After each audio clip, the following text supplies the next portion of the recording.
जब एक बार जब भगवान बुद्ध शाक्य जनपद के कपिल वस्तु नगर में निगो निगोधा राम में विहार कर रहे थे, तो भगवान बुद्ध की मौसी प्रजापति गौतमी अपने हाथ का काता तथा बुना हुआ कपड़े का जोड़ा लेकर तथागत के पास आई और उनसे उसे स्वीकार करने की प्रार्थना की। तथागत ने उसे उत्तर दिया, प्रजापति, उसे संघ को दे दो। दूसरी और तीसरी बार भी प्रजापति गौतमी ने अपनी प्रार्थना दोहराई, उसे हर बार वही उत्तर मिला। तब आनंद ने आग्रह किया, भगवान, प्रजापति गौतमी द्वारा भेंट किया जा रहा कपड़ा स्वीकार करें। प्रजापति गौतमी आपकी मौसी है और उन्होंने एक आया अर्थात नर्स की तरह आपकी सेवा की, आपको दूध पिलाया था। जब आपकी माता मृत्यु को प्राप्त हो चुकी थी, लेकिन तथागत का यही आग्रह रहा कि कपड़ा भिक्षु संघ को ही दिया जाए। आरंभ में भिक्षु संघ का यही नियम था कि कूड़ों के ढेर पर पड़े चीथड़ों को उठाकर भिक्षु संघ अपना चीवर बनाए। यह नियम इसलिए बना था जिससे धनी वर्ग के लोगों का संघ में प्रवेश रोका जा सके। लेकिन एक बार जीवक ने तथागत से आग्रह किया कि वह नए कपड़े से बनाया गया चीवर स्वीकार करें। जब तथागत ने वह चीवर स्वीकार कर ली, तो उन्होंने उसी समय पहले के नियम को ढीला कर दिया और भिक्षुओं को भी नया चीवर पहनने की सुविधा दे दी। ये उनके व्यक्तित्व पर संबंधित थी। अब तीसरे भाग में हम उनकी पसंद और नापसंद के संबंध में हम देखते हैं। उन्हें दरिद्रता नापसंद थी। एक बार भगवान बुद्ध सावस्तिक में अनाथ पिंडक के जेतवन राम में विहार कर रहे थे। वहां अनाथ पिंडक गृहपति आया और तथागत का अभिवादन कर एक ओर बैठ गया। इस प्रकार बैठे हुए उसने तथागत से प्रश्न किया, आदमी को धनार्जन क्यों करना चाहिए? क्योंकि तुम पूछ रहे हो, इसलिए मैं तुम्हें बताता हूं। किसी एक आर्य श्रावक को लो, जिसने मेहनत और लगन के साथ संपत्ति प्राप्त की है, जिसने हाथों की शक्ति से पसीना बहाकर ईमानदारी और न्याय संगत तरीके से धन कमाया है। वह उस धन से अपने आप को प्रसन्न बनाता है, आनंदित रहता है। वह अपने माता पिता को सुखी और आनंदित बनाता है। इसी प्रकार अपने स्त्री बच्चों को, अपने दासों को तथा अपने कर्मकारों तथा अन्य आदमियों को भी ऐसे ही रखता है। धनार्जन करने का पहला कारण यह है। जब इस प्रकार धन प्राप्त होता है, तो वह अपने मित्रों और अपने साथियों को प्रसन्न करता है और आनंदित रखता है। दूसरा कारण है, जब इस प्रकार धन प्राप्त हो जाता है, तो वह बुरे समय से अग्नि और पानी से, राजाओं तथा चोरों, शत्रुओं तथा उत्तराधिकारियों से अपनी रक्षा करता है और हानि नहीं होने देता। वह अपने माल को सुरक्षित रखता है। यह तीसरा कारण है। जब इस प्रकार धन प्राप्त होता है, तो वह 5 प्रकार से कार्य करता है। जैसे नातेदारों, अतिथियों, राजाओं और देवताओं के लिए यज्ञ, यह चौथा कारण है। जब इस प्रकार धन प्राप्त होता है, तो गृहपति उन सब श्रमणों तथा संत पुरुषों को दान देता है जो अहंकार तथा प्रमाद से दूर रहते हैं, जो सभी बातों को धैर्य और विनम्रता से सहन कर लेते हैं, जो संयम हैं, जो शांत हैं तथा जो श्रेष्ठ बनने में लगे हैं। उसका वह दान ऊंचे स उद्देश्य सहित होता है, सुख में वृद्धि करने और की होता है। यह धनार्जन का पांचवा कारण है। अनाथ पिंडक ठीक प्रकार से समझ गया कि भगवान बुद्ध दरिद्रतों की दरिद्रता की प्रशंसा करके उन्हें सांत्वना नहीं देते, वे दरिद्रता को अच्छा बताकर उसे सुखी जीवन यापन नहीं कहते। अब उन्हें संग्रह वृत्ति नापसंद थी। भगवान बुद्ध एक बार गुरु जनपद के कम्मा सद्दम नामक नगर में ठहरे हुए थे। आनंद थेर भगवान बुद्ध के पास वहां आए और झुककर अभिवादन कर एक ओर बैठ गए। इस प्रकार बैठे हुए आनंद थेर ने कहा, तथागत द्वारा उपदेशित प्रतीत्य समुत्पाद का नियम अद्भुत है। यह अत्यंत गंभीर है, किंतु मुझे यह अत्यंत स्पष्ट प्रतीत होता है। आनंद, ऐसा मत कहो, ऐसा मत कहो। यह प्रतीत्य समुत्पाद का नियम बहुत गंभीर है। इस प्रतीत्य समुत्पाद के नियम को न समझ सकने के कारण, इसी प्रतीत्य समुत्पाद के नियम को गहराई से न समझने के कारण, यह पीढ़ी उलझन में फंसी सूत के उलझे हुए गोले की तरह है, दुख के मार्ग को पार कर सकने में असमर्थ है। मैंने कहा है कि तृष्णा होने से उपादान होता है। जहां किसी के मन में किसी भी तरह की और किसी चीज के लिए कोई तृष्णा न हो, तो क्या किसी प्रकार का भी उपादान पैदा होगा? भगवान, नहीं होगा। तृष्णा होने से आदमी लाभ के पीछे जाता है। लाभ के पीछे भागने से काम और राग उत्पन्न होते हैं। काम और राग होने से वस्तुओं के लिए दुराग्रह पैदा होता है, और दुराग्रह होने से अधिकार की भावना पैदा होती है। अधिकार की भावना होने से तृष्णा तथा और भी अधिक संपत्ति रखने की इच्छा होती है।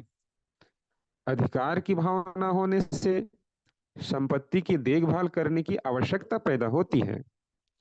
संपत्ति की देखभाल में से बुरी और अनैतिक बातें पैदा होती हैं, जैसे घूसे तथा घाव, कलह, झगड़े, मिथ्यावाद और झूठ।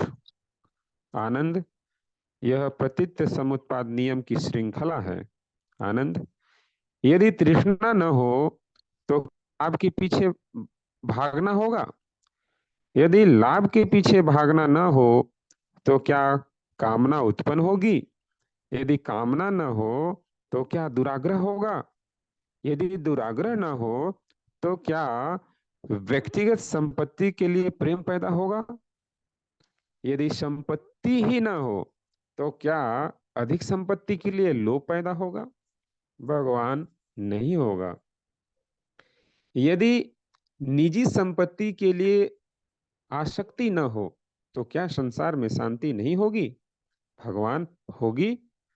तब तथागत ने कहा, मैं पृथ्वी को पृथ्वी मानता हूं, लेकिन मेरे मन में इसके लिए कोई तृष्णा नहीं है। इसलिए मैं कहता हूं कि सभी तृष्णाओं का मूलोच्छेद कर देने से, उनके पीछे न भागने से, बल्कि उनका नाश कर देने और त्याग कर देने से, उनका परित्याग कर देने से ही मुझे बुद्धत्व लाभ प्राप्त हुआ। भिक्षुओं, भौतिक वस्तु नहीं, किंतु मेरे धम्म के उत्तराधिकारी बनो, क्योंकि तृष्णा से आसक्ति पैदा होती है और आसक्ति से चित्त को दास बनाती है। इन शब्दों में भगवान बुद्ध ने आनंद थेर तथा अन्य भिक्षुओं को संग्रह करने की प्रवृत्ति के दुष्परिणाम समझाए। आगे है, उन्हें सुसंगति पसंद थी। भगवान बुद्ध को सुसंगति इतनी अधिक प्रिय थी कि उन्हें सुसंगति प्रेमी बुद्ध का उपनाम दिया जा सकता है। इसलिए उन्होंने अपने अनुयायियों को शिक्षा दी, कल्याण मित्रों की संगति में रहो।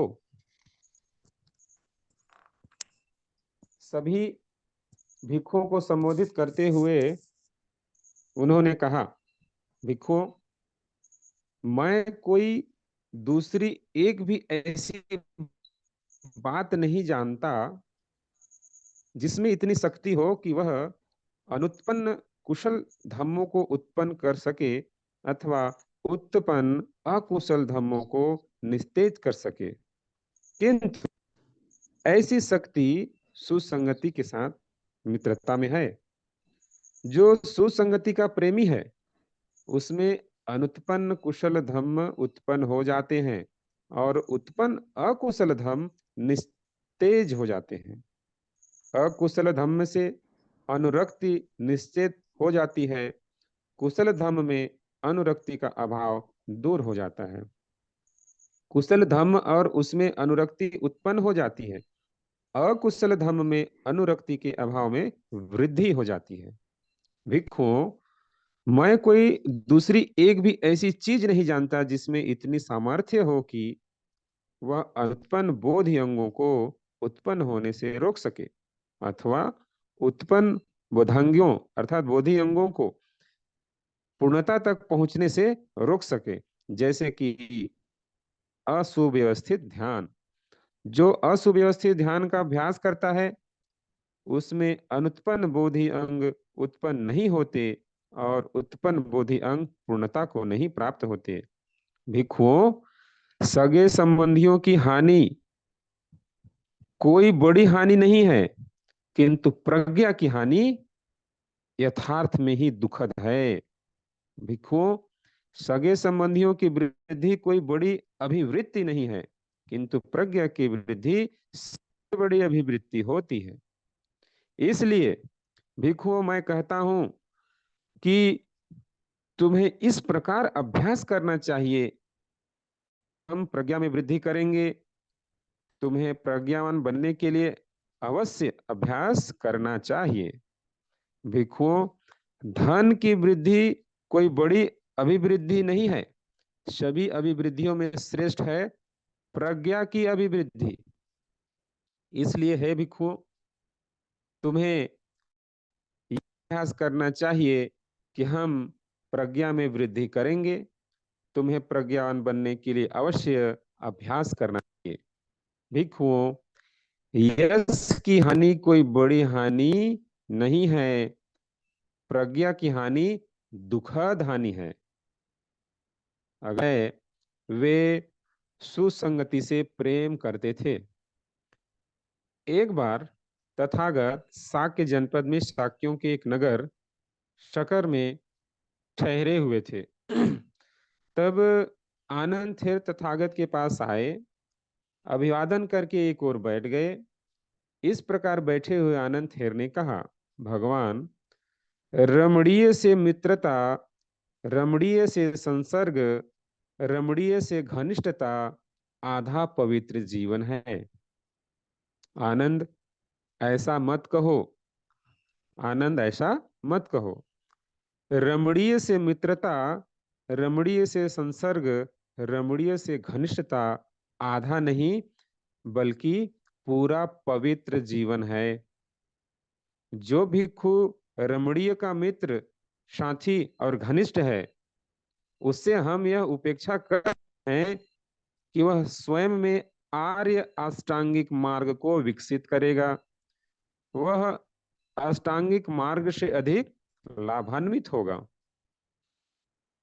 और ऐसा भिक्षु आर्य अष्टांगिक मार्ग से कैसे अधिक लाभान्वित होगा? आनंद, यहाँ वह भिक्षु सम्यक दृष्टि में लगता है जो अनासक्ति, विरक्त, स्वत्व, त्याग और स्वयं के समर्पण पर आधारित है। वह सम्यक संकल्प में लगता है, जिसका आधार भी वही है। उस प्रकार सम्यक व्यायाम, सम्यक कर्मांत, सम्यक समाधि में लगता है। अंत में स्वयं का समर्पण करता है। आनंद इस प्रकार रमणीय का मित्र, रमणीय का साथी, रमणीय का घनिष्ठ भिक्षु आर्य अष्टांगिक मार्ग में लगता है और उससे लाभान्वित होता है। आनंद यह विधि है जिसके द्वारा तुम्हें समझना है कि किस प्रकार पवित्र जीवन रमणीय से मित्रता, रमणीय से संसर्ग, रमणीय से घनिष्ठता में पूर्णता पाता है। आनंद यथार्थ में मरण स्वभाव प्राणी दुख, शोक, विलाप और निराश को प्राप्त होने वाले प्राणी रमणीय से मित्रता होने के कारण इन सबसे मुक्त हो जाते हैं। आनंद यही विधि है जिसके द्वारा तुम्हें समझना है कि पूर्ण पवित्र जीवन रमणीय के साथ मित्रता से, संसर्ग से और घनिष्ठता से बनता है। प्राकृतिक सौंदर्य से पूर्ण वन, एकांत एवं सूना क्षेत्र एवं विपश्यना मतलब ध्यान योग्य स्थान ही रमणीय कहा जा सकता है। अब ये इसका उपसंहार है, तो उपसंहार ही मैं आगे का वाचन करता हूँ। सोनवानी जी, मेरा निवेदन है हाँ। कि चूंकि जिस पर हम लोग चर्चा आज कर रहे हैं वो तथागत की पर्सनालिटी पर है, तो जी। यदि लोगों के विचार आए तो उपसंहार के लिए हम लोग अगले दिन चर्चा कर सकते हैं। चूंकि पर्सनालिटी से ही डेवलप के लिए एक प्रयास आरबीएम का है, तो जो जो लोग जुड़े हैं ऐसे विद्वजनों को यदि विचार आए तो ज्यादा अच्छा रहेगा। जैसी आपकी अनुमति हो, कृपया हमें संचालक महोदय को ये दे दें जानकारी, और वे जो है आमंत्रित कर लेंगे सदस्यों को। तो मैं आज के वेबिनार संचालक की माननीय प्रजापति अध्यक्ष जी से अध्यक्ष निवेदन है आज कि इस जी मीटिंग में जुड़े हुए विद्वान जनों के बुद्ध की पर्सनालिटी पर, व्यक्तित्व पर जो प्रकाश डाला गया है उस पर यदि विचार आए तो ज्यादा अच्छा रहेगा। फिर उपसंहार के लिए अगली मीटिंग में हम बहुत बहुत साधुवाद। परम सम्मानीय अध्यक्ष महोदय, आपका आदेश स्वीकार है और आशा है कि सभी साथियों को अच्छा लगा होगा और मुझे भी अच्छा लगा है। तो बहुत कम साथी जुड़े हुए हैं, समस्या इसी बात की है। हालांकि जो भी जुड़े हैं वह साथी बिल्कुल पंक्चुअल हैं, स्वप्रेरणा से कार्य करने वाले साथी जुड़े हुए हैं। मैं देख रहा हूं मेरे पास 2 मोबाइल सेट हैं, दोनों में कहीं भी सूचना नहीं डली है। तुरंत याद दिलाने की आवश्यकता होती है। सुबह सुबह सभी लोग अपनी नित्य क्रिया में, अन्य कार्यों में जुटे रहते हैं, तो उनको सुबह का मैसेज भेजना बहुत जरूरी होता है। मात्र 27 साथी जुड़े हैं, जहां पर 28 हो गए हैं। तो अभी अभी मैंने मैसेज किया है 190 साथियों को। तो अब वो जब देखेंगे तो जुड़ेंगे, नहीं देखेंगे तो नहीं भी जुड़ेंगे। कम से कम 1 घंटे आधे घंटे पहले सूचना होती है, तैयारी के साथ जुड़ जाते हैं। कोई बात नहीं। अब चूंकि अध्यक्ष महोदय की इच्छा है और वास्तव में ये बहुत ही अच्छी बात है कि बुद्ध और उनका धम्म महान ग्रंथ का हम पारायण पूरा करने जा रहे हैं, तो इस बीच हमने ध्यानपूर्वक सुना भी है और मनन भी किया है। तो बुद्ध, तथागत गौतम बुद्ध जी का व्यक्तित्व कैसा था, इस पर प्रकाश डालने के लिए सादर आमंत्रित हैं परम सम्मानीय हमारे अग्रज माननीय एडवोकेट के बौद्ध साहब। स्वागत है, आपकी अच्छी पकड़ है इसमें और हम चाहते हैं कि आपके संक्षिप्त विचार आए। स्वागत है सर, माननीय के बौद्ध साहब।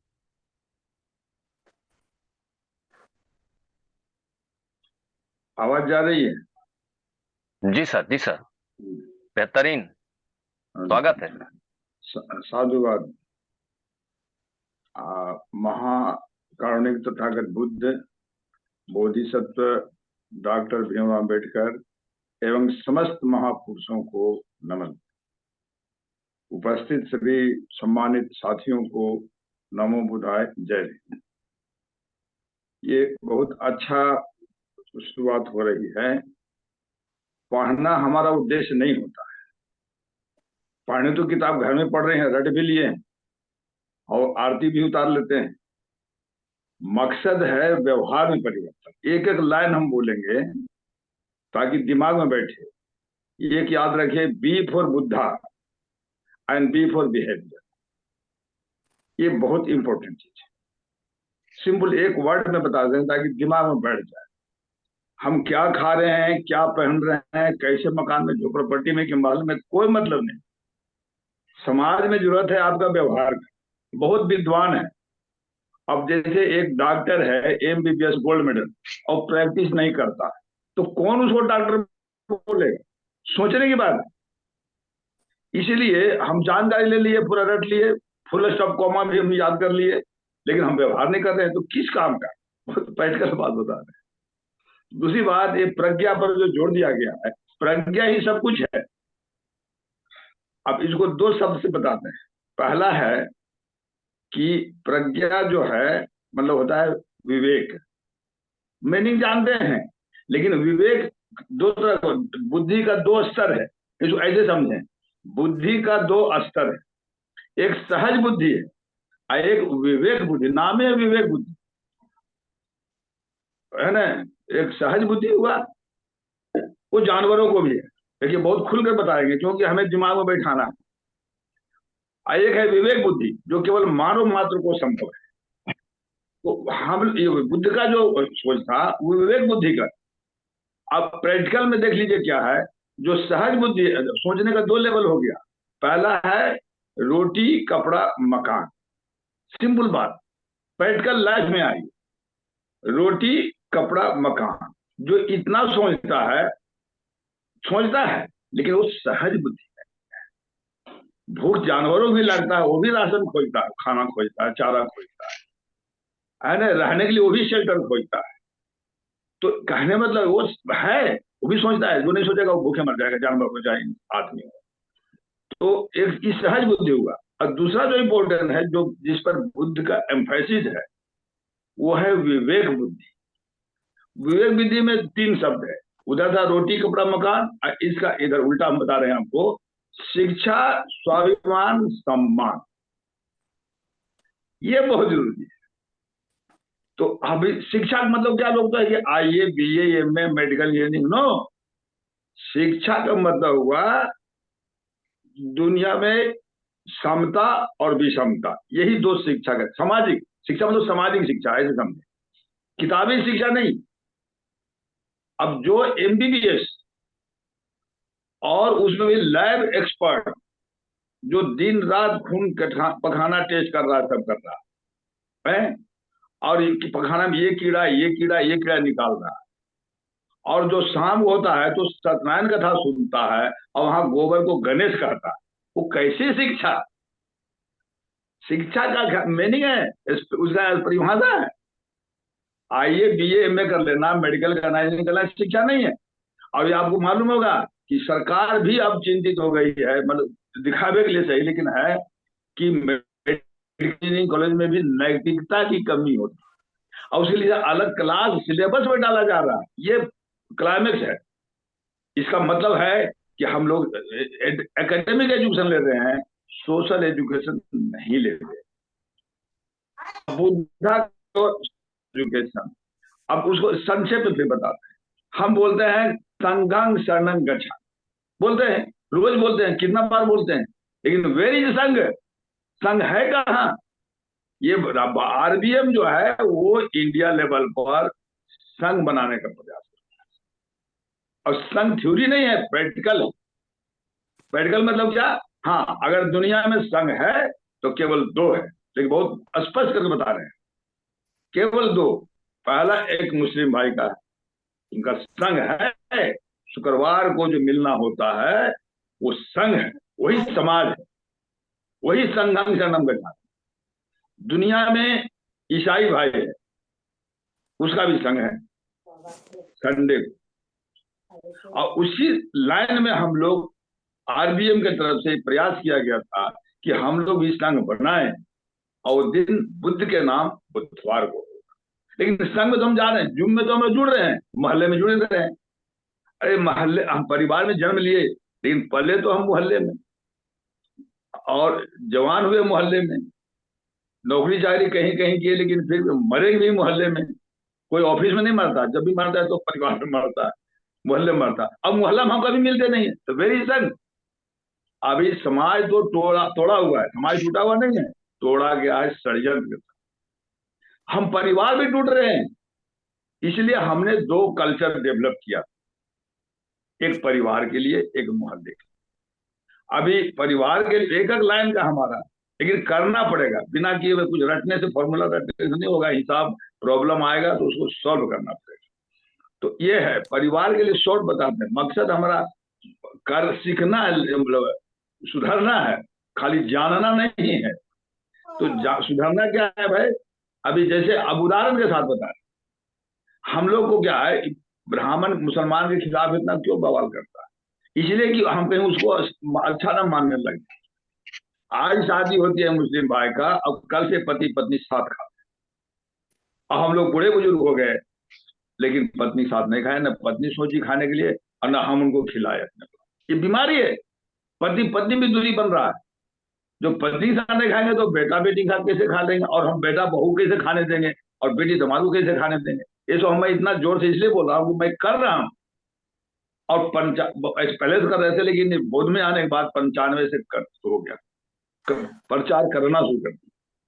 तो ये प्रैक्टिकल हो, परिवार में ईटिंग टुगेदर और मोहल्ले में मीटिंग टुगेदर। लेकिन हम लोग समझ नहीं, किसी से मिलने के लिए 3 चीज पूर्व निर्धारित होना चाहिए। जैसे अभी मुझूम के कैसे हमको भी नहीं मिला है मैसेज, सीडी जी बोल रहे हैं ना, हमको मैसेज नहीं, हम भी बहुत ढूंढते रह गए, मैडम का भी देखे और सब देखे, है ना। खैर नहीं, हाँ उसका था, कल का जो प्रोग्राम था उसका था, ऐसा ही नहीं था। खैर नहीं, ये तो कल कभी कभी हो जाता है। तो हम ये कर रहे थे कि मोहल्ले किसी से मिलने के लिए 3 शर्त है, पूर्व निर्धारित होना चाहिए: दिन, समय, स्थान। अगर ये 3 चीज नहीं है तो हम नहीं मिल सकते। इसका और बहुत से उदाहरण है लेकिन उसमें टाइम लग जाएगा। लेकिन अब 3 चीज देखिए, दो फिक्स है। हमको कंपेरेटिव स्टडी, मतलब कंपेरेटिव स्टडी मतलब खाली अच्छा रटना नहीं, उसका मीनिंग रटना नहीं, तुलना करना स्टडी होता है। इसी की एक होता है रीडिंग, एक होता है देखना। देखना कहिए, अखबार लोग देखता है, पढ़ता नहीं, तो हेडलाइन देख लिया खत्म। एक होता है पढ़ना, पढ़ने लेवल, नॉलेज का लेवल। देखना, अखबार देख लिया, हेडलाइन ऐसे दो, चलो ठीक हो, संतुष्ट। दूसरा है पढ़ना, किताब पढ़ते। एक है अध्ययन करना, उसके आगे पीछे बैकग्राउंड में। उससे ऊपर जो होता है, जो रिसर्च हम लोग बोलते हैं, वो तुलना करना, ये स्टडी का लेवल है। हम लोग पहले दूसरे लेवल में तक जाते हैं। रिसर्च करना मतलब कंपेरिजन करना। तो वही कंपेरिजन के आधार पर हम आपको बता रहे हैं कि मुसलमान का दिन 3 चीज फिक्स है: दिन शुक्रवार फिक्स है, समय 1 बजे दिन फिक्स है, स्थान मस्जिद फिक्स है। और यहाँ ना पीएम डीएम सीएम की किसी की मर्जी नहीं चलेगी। दुनिया का कोई शक्ति इस दिन समय स्थान को नहीं बदल, खत्म। दुनिया में ईसाई भाई है, उसका 3 चीज फिक्स है: दिन रविवार, समय 9 बजे सुबह, और स्थान चर्च फिक्स है। छोटा चर्च है, बड़ा चर्च से मतलब नहीं है, चर्च है। उसी तरह बनाया हमने कि दुनिया में बुद्ध को जानने और मानने वाले हैं, और हमें भी 3 चीज फिक्स होना चाहिए। अपनी पहचान को, शुक्रवार पहचान अच्छी बात है, कोई दिन अच्छा नहीं है, कोई दिन बुरा नहीं है। लेकिन जैसे कोई लैंग्वेज अच्छा नहीं, कोई लैंग्वेज बुरा नहीं, लेकिन एक लैंग्वेज तो सीखना पड़ेगा जीवन जीने के लिए। वैसे सामाजिक जीवन जीने के लिए एक दिन अपना पड़ेगा। मुसलमान शुक्रवार अपनाए, okay, no problem. Christian Sunday अपनाए, नो प्रॉब्लम। तो हम अगर संडे को करते हैं छुट्टी के हैसियत से, तो हम की पहचान खत्म हो जाती है। अगर अपनी पहचान बनाना है देश और दुनिया में तो हमें एक दिन अपनाना पड़ेगा उस दिन बुधवार। कल्चर, बुद्धिज्म का मतलब नहीं है, बुद्धिज्म थ्योरी है, वो अलग है। प्रैक्टिकल भी चाहिए, प्रैक्टिकल करिए, अगर प्रैक्टिकल नहीं होगा तो फिर थ्योरी बेकार है। तो इसलिए कर करके हमने बनाया दिन बुधवार होगा, समय शाम होगा, अवस्थान बुद्ध विहार कहलाएगा। अगर कहीं नहीं बुद्ध विहार है तो किन्हीं घर है, वही 1 घंटे 2 घंटे के लिए बुद्ध विहार हो जाएगा। बोलना पड़ेगा, बहुत से बड़ा बड़ा कार्यक्रम होता है जो अपना नाम दे देते हैं उसी पीरियड के लिए, कार्यक्रम के लिए। तो उसी तरह से हम बुद्ध विहार, ताकि बुद्ध विहार बोलना सीखें। अभी तो मंदिर बोल देता है, बुद्ध मंदिर। अब मंदिर सब हटाना पड़ेगा। मुसलमान मस्जिद को कभी गलती से भी नहीं बोलता है मंदिर। उसी तरह हमको करना पड़ेगा, रीड होना पड़ेगा, तब छाप छूटे। एक एक्शन होता है, एक इंप्रेशन होता है। हम लोग एक्शन कर रहे हैं लेकिन इंप्रेशन नहीं छोड़ रहे हैं। हम ये नहीं करें कि आप ब्लॉक लेवल पर करो या तहसील लेवल पर, मोहल्ले लेवल पर, क्योंकि मोहल्ले में ही जन्मे, मोहल्ले में ही पले, मोहल्ले में जी रहे हैं, मोहल्ले में ही मरेंगे। अब मोहल्ला में नहीं मिलते हैं, है एकदम ऐसा नहीं है। ये गलती नहीं है, ये बदमाशी है समाज के ठेकेदारों, उसका षड्यंत्र है कि आपस में मिले नहीं, ये समझना पड़ेगा। अब हम उसको, अच्छा एक और मजेदार बात बताते हैं बुद्ध से जुड़ा हुआ, जो हम रिसर्च किए 97-98 रसन क्या किया कि सप्ताह में 7 दिन होते हैं, 7 दिन में 6 दिन मनुवादियों ने रिजर्व कर रखा। रिजर्व शॉर्ट में टाइम लगेगा। पहला है बृहस्पतिवार को बोलते हैं, गुरुवार जिसको बोलते हैं। बृहस्पतिवार को बृहस्पति देवता, शुक्रवार संतोषी, शनिवार शनि महाराज, एतवार सूरज भगवान, सोमवार शंकर और मंगल हनुमान। ठीक है, किया, हमें कोई इतराज नहीं। तो जो समाज के ठेकेदार 6 दिन रिजर्व किया, उस 7वां बुधवार को क्यों छोड़ा? क्या ये सोचने का विषय नहीं है? इस पर हमने चिंतन किया। 6 दिन बुक कर रहे हो, 7वें दिन तो है, तो 6 दिन बुक किया तो 1 दिन बुक तो कर। लेकिन हमारा कहना है, रिसर्च है कि बुद्ध को, बहुत सीरियस बात बता रहे हैं, बुद्ध को और बुद्ध के विचारधारा को अंडरग्राउंड करने के लिए बुधवार को गायब कर दिया। जब हम बुधवार बोलते हैं उसमें बुद्ध है, लेकिन हम लोग ध्यान नहीं दे रहे हैं। जैसे हम लोग बुधवार बोलेंगे, दिमाग में जैसे नक्शा आना चाहिए बुद्ध का। जैसे हम बोले दिल्ली तो लाल किला नजर आ जाता, इंडिया गेट नजर आता, बोलेंगे कलकत्ता तो हावड़ा पुल नजर आता, बोलेंगे अम्बेडकर तो चश्मा नजर आता है। कहने मतलब कि ये बोलने के बाद एक दिमाग में आ जाता है, क्योंकि इसे बैठाया गया है। और हम जब बुधवार बोलते हैं तो दिन का बात आती है, बुद्ध तो आता नहीं है, तो इसीलिए बोले तब माइंड पावर में। और बुधवार को स्थापित करने के लिए तो आए दिन कोई ना कोई करोगे। जैसे हम लोग घर में जो किया वो मैं बता देता हूँ।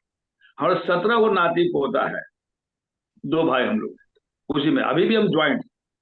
हम रिटायर कर गए, भैया और पहले रिटायर किए। खैर, तो कहने मतलब है कि जितना भी नाती पोता हमारे घर में जन्मा, सबका जो छठी होता है हमने बुधवार किया। हमें जो ऐसे नहीं जानता है बुधवार को, तो कम से कम निमंत्रण में आने पर तो बुधवार को बोलना पड़ेगा, भाई बुधवार को जाना है, बुधवार को जाना है, बुधवार को जाना है। ऐसे ऐसा सिद्धांत बता देते हैं। अब ये ब्राह्मणों ने राम राम रटवाया, बहुत बड़ा बता रहे हैं। क्यों रटवाया? क्योंकि ना तो एसी को मतलब था राम से, ना ओबीसी को मतलब था। तो उन लोगों ने सोचा कि अगर ये राम का नाम नहीं याद करेगा तो राम नाम फैलेगा कैसे। देखिए षड्यंत्र बता रहे हैं, षड्यंत्र का पर्दाफाश होना जरूरी है, तब तो दिमाग में आएगा। तो इसलिए अब देखिए प्रैक्टिकल बात पर देखिए, प्रैक्टिकल में क्या प्रॉब्लम है कि नाम के आगे अगर राम है तो ओबीसी है, और नाम के पीछे राम है तो शेड्यूल कास्ट। देखने की बात है। आगे देखिए, राम मनोहर लोहिया, राम आगे है। राम लखन सिंह यादव, राम आगे है, ओबीसी है। और नाम के पीछे अगर राम है तो शेड्यूल कास्ट है। जगजीवन राम, पीछे राम है, शेड्यूल कास्ट है। तो सोचने की बात है, खाली रटने से नहीं होगा। काशी राम, राम पीछे है, शेड्यूल कास्ट है। और अब आगे भी राम है, हम पीछे भी राम है, लेकिन फिर भी राम मंदिर में प्रवेश नहीं है। ये तो षड्यंत्र है।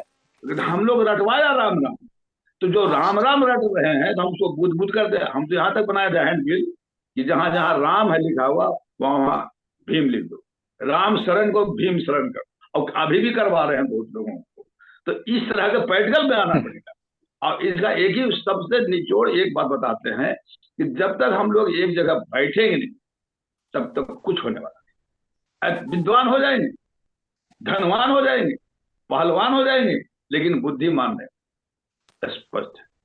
अब बुद्धिमान मतलब जो बुद्धि को इस्तेमाल करता है, बुद्धि को मानता है। तो हम लोग तो बुद्धि को मानते हैं केवल खाने कमा, वही बुद्धि जो माल जो कर रहे हैं खोपड़ी को, केवल रोटी कपड़ा मकान, जो चाहे प्यून हो या कमिश्नर हो, इतने ही माइंड है। अभी देखिए पार्लियामेंट लीजिए, पार्लियामेंट वो देखिए वो कॉन्स्टिट्यूशनल बिल्डिंग था, कॉन्स्टिट्यूशनल हेड को आना चाहिए था, लेकिन नहीं बुलाया। तो अब ब्राह्मण को बुला लिया, ब्राह्मण को क्या रोल है उसमें भैया? तो ये सब चीजें छोड़ने की बात है। वो तो जानबूझ, ऐसा नहीं गलती नहीं कर रहा है, वो बदमाशी कर रहा है और जानबूझ कर रहा है, अपने एजेंडा के अनुसार करता है। तो हमें भी तो अपना एजेंडा होना चाहिए। तो हम लोग एजेंडा क्या, एजेंडा हमारा है नहीं, जो बोलते हैं उसका खाली शिकायत करते हैं, खाली शिकायत करते हैं। तो इस शिकायत करने से भी काम नहीं चलेगा। इसलिए हमारा निवेदन है कि अपना कल्चर अपनाएं। और भी हम लिखे थे अनुशासन, जैसे ठीक है आज के लिए हम नहीं बोलते हैं, लेकिन जो मालूम भी रहता है, अब जैसे हम भी खोले, इसलिए खोले कि भाई बुधवार को तो होगा ही होगा, ठीक है सूचना नहीं मिली, लेकिन बुधवार तो हम टाइम से तैयार होकर के टाइम से हम खोल लिए, मिल गया भी। तो हमें कह रहे हैं कि समय की पाबंदी, एक बात डिसिप्लिन, डिसिप्लिन मतलब दिखना चाहिए, खाली होना नहीं चाहिए। अब एक उदाहरण देते हैं, वकील साहब अभी हमारे अध्यक्ष, वकील कम बोले या ज्यादा बोले, प्रैक्टिस कम चले या ज्यादा चले, वो अलग बात है, लेकिन पहले तो काला कोट पहनना पड़ेगा। वकील खाली वक्ता नहीं होना चाहिए, दिखना चाहिए कि वकील है। पुलिस दिखना चाहिए, एक टीबी मरीज है लेकिन वर्दी पे नहीं हुए तो लोग बोलेगा पुलिस। और दारा सिंह जैसा मोटा तगड़ा भी है, लेकिन अगर राइफल एक कहे गुंडा है, क्योंकि वर्दी नहीं है, पहचान। तो ये पहचान हमारी पहचान ही नहीं है।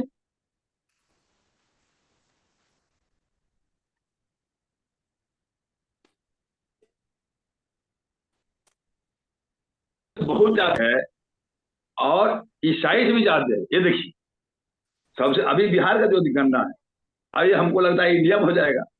और भी बहुत जबरदस्ती लोग लिख देता है, जैसे जैसे नाम पूछेगा, जाति पूछेगा, और सीधे हिंदू।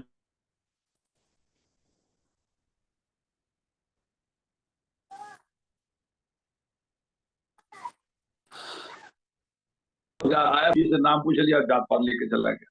तब भी इंडिया में जितने क्रिश्चियन है उससे ज्यादा है बहुत, ये रिकॉर्डेड बात बता रहे। तो ये चीजें हैं। और जैसे जहां तक लोग,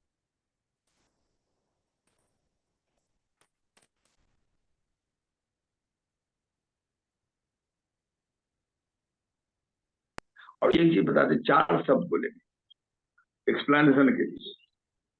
वह से विवेक होता है, सॉरी विचार, और वह से व्यवहार, और वह से वातावरण, और वह से विकास या विनाश।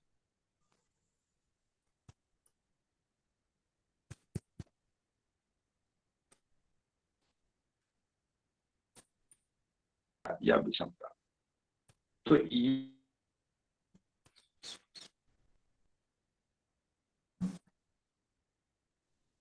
ये चीजें जो है हमें अपना स्वाभाविक है कि सौहार्दपूर्ण वातावरण।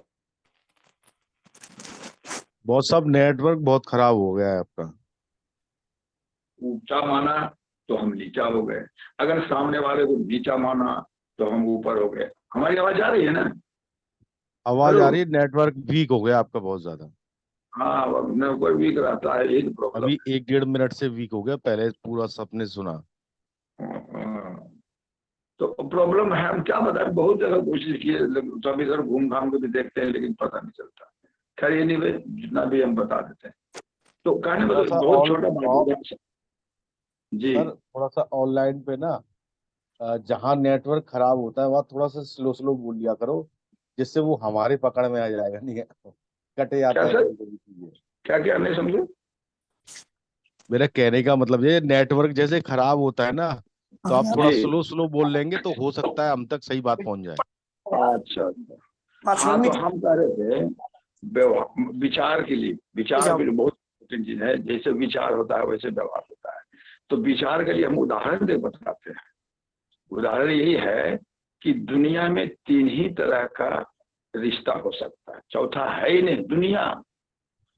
पहला है कि हम सामने वाले को ऊंचा माने, दूसरा है सामने वाले को नीचा माने, और तीसरा है सामने वालों को अपने बराबर माने। यही 3 है, चौथा है नहीं। तो अगर सामने वाले को आपने ऊंचा माना तो आप दब्बू हो गए, खत्म। अगर सामने वाले को नीचा माना तो हम अहंकार हो गए, हमको अड़ियलपन आ जाएगा व्यवहार।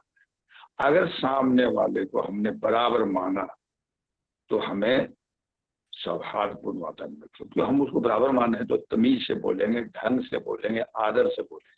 चाहे वो बच्चा हो या बूढ़ा हो, क्या फर्क पड़ता है? बच्चा है तो हाँ बाबू क्या बात है, बुजुर्ग है तो हाँ चाचा क्या बात है, ऐसे बोलेंगे। तो ये व्यवहार का तुलना है आपका, तो ये चीज हमें अपनाना पड़ेगा। लेकिन यहाँ बनाया षड्यंत्र के तहत, षड्यंत्र देखिए क्या है कि यहाँ बिना जाति का कोई हिंदू हो नहीं सकता, और कोई भी 2 जाति आपस में बराबर हो ही नहीं सकता। तो जड़ में ही विषमता भरा हुआ है, और बिना विष लिखे हुए आप विषमता नहीं लिख सकते। इसका मतलब कोई भी 2 जाति के बीच में विष भरा हुआ है। जो विष भरा हुआ है तो प्रेम होगा कि घृणा होगा? क्लियर बात है। आपको सोचना नहीं, ऑटोमेटिक प्रेम होगा और ऑटोमेटिक घृणा।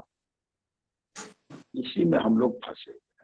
इसलिए आपके ऊपर अगर विचार में समता लाया तो व्यवहार आपका सौहार्दपूर्ण हो जाएगा, व्यवहार में बराबरी का भाव आ जाएगा, और वातावरण जहां भी है, गांव है, मोहल्ला है, या ऑफिस है, या इवन बस में है, ट्रेन में है, अगर आपका व्यवहार मतलब ये नहीं कि हम बोलते चलो कि हम बढ़िया हैं, आपके बगल में जो बैठा है ढंग से बैठ गए, तभी से बात कर लिए, हो गए बढ़िया।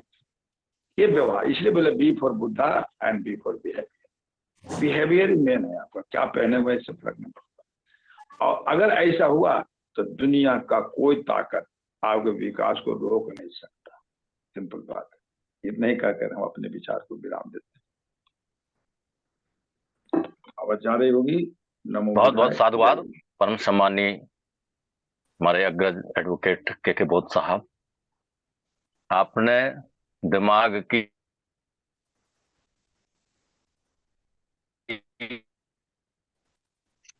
वास्तव में बुद्ध और उनका धम्म हम पढ़ते हैं, किताबी ज्ञान है, लेकिन आपका चिंतन व्यवहारिक है। लगातार एक ही दिशा में एक ही बात को आप दोहराते रहते हैं, फोन करके दोहराते रहते हैं, मीटिंग्स में दोहराते रहते हैं। आपका एक सूत्रीय एजेंडा बहुत अच्छा है कि कम से कम अगर हम एक बात को अपने व्यवहारिक जीवन में उतार लेते हैं तो हमारा जीवन सार्थक है। ना सब कहने के पीछे एक ही एम है कि हम बातें बहुत करते हैं, पढ़ते बहुत हैं, लेकिन व्यवहारिक जीवन में हम क्या अपना रहे हैं? प्रैक्टिकल अप्रोच में तो कहीं दिखाई दे।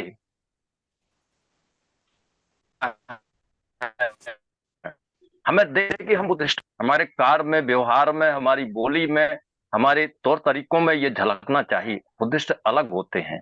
आज जो हमने पढ़ा है, जो प्रबोधन में, वाचन में आया है, वह यही बात आई है। तथागत क्या चाहते थे? वो अच्छी संगति चाहते थे। तो अच्छी संगति हमें मिल रही है, प्रयास है, और समय बहुत कम है। बाकी के साथियों को भी मैं आमंत्रित करना चाहता था। वैसे मेरी विशेष लालसा है कि परम सम्मानीय हमारे कवि जी जुड़े हुए हैं, दया भाई जी, एक कविता जरूर सुनाएंगे, क्योंकि ये बुद्ध और उनका धम्म का समापन है। संक्षेप में सर, 1 मिनट में स्वागत है सर।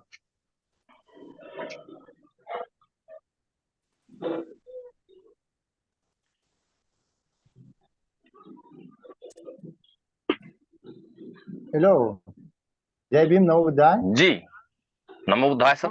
आज जो पठन हुआ इसमें समानता की भावना और समानता का आचरण, इसकी जो समझ जो आज सुनने को मिला, तो इसमें कहा गया है कि तथागत गौतम बुद्ध अपने ऊपर जो नियम लागू किया और वो अपनाया भी है।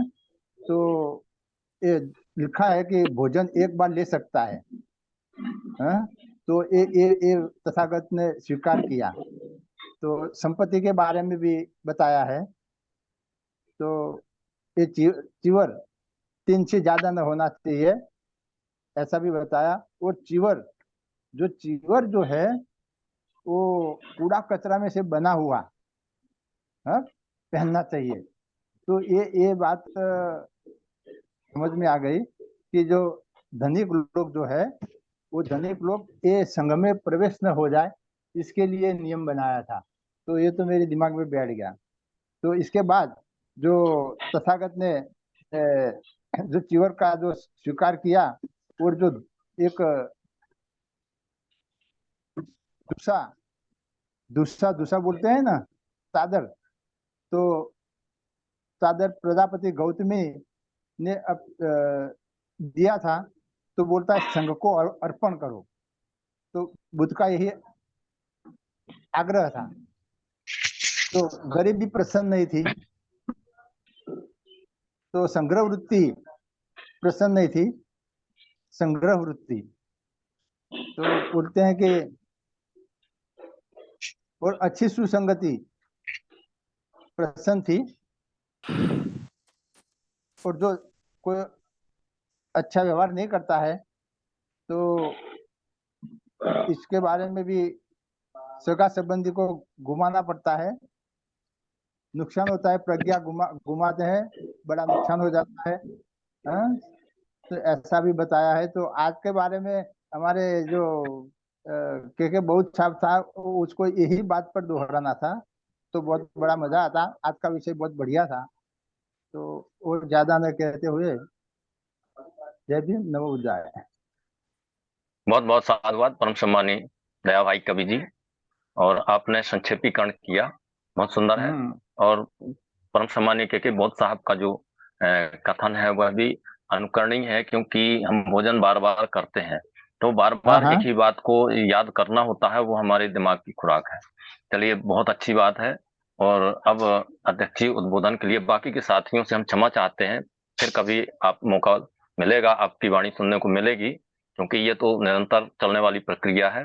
तो बाकी साथियों से हम क्षमा चाहते हैं और अध्यक्षीय उद्बोधन के लिए परम सम्मानी आज के अध्यक्ष महोदय एडवोकेट नंद कुमार कुशवाहा जी को आमंत्रित करते हैं आज के अध्यक्षीय उद्बोधन के लिए। संक्षेप में समय का ध्यान रखते हुए सर, स्वागत है सर। संचालक जी, आवाज आ रही मेरी? जी आ रही है। आज मैं अपने विचार संक्षेप में ही रखूंगा।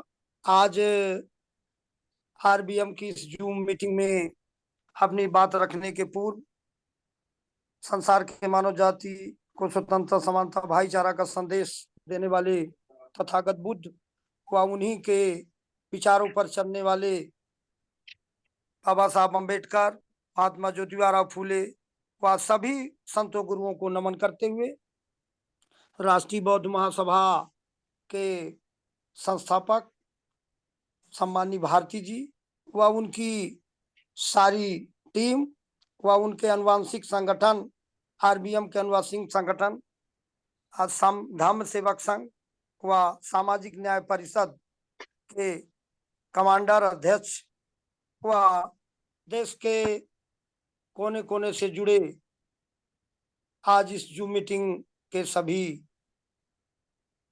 साथियों को सदर नमो बुद्धाय जय भीम करते हुए, आज बहुत ही अच्छा विषय था।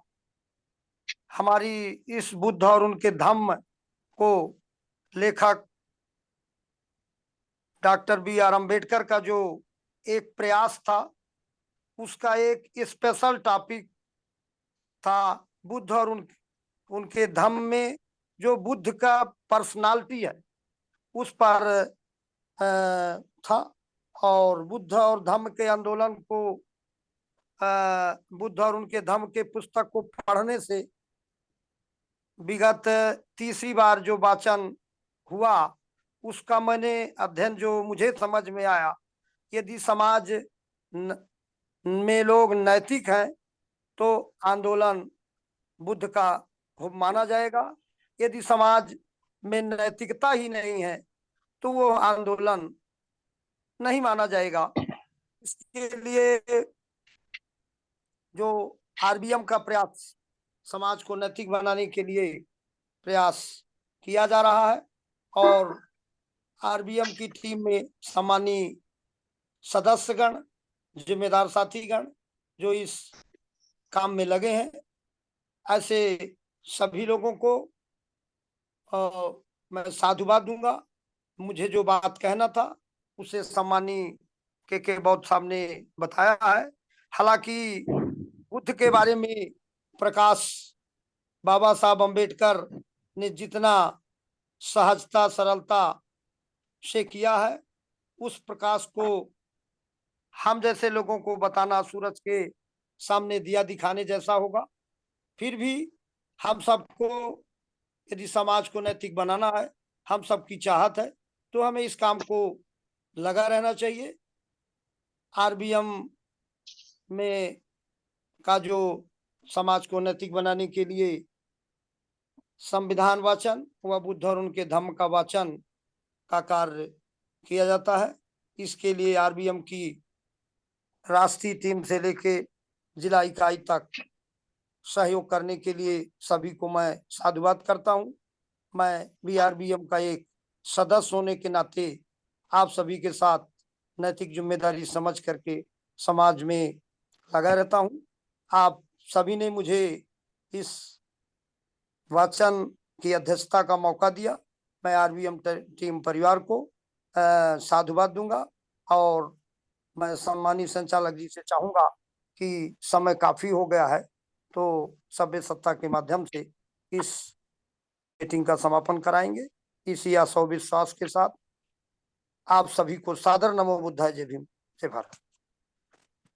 बहुत बहुत साधुवाद परम सम्मानीय अध्यक्ष महोदय। आज के कार्यक्रम का अध्यक्षीय उद्बोधन करने के साथ साथ आपने समापन की अनुमति भी दे दी है।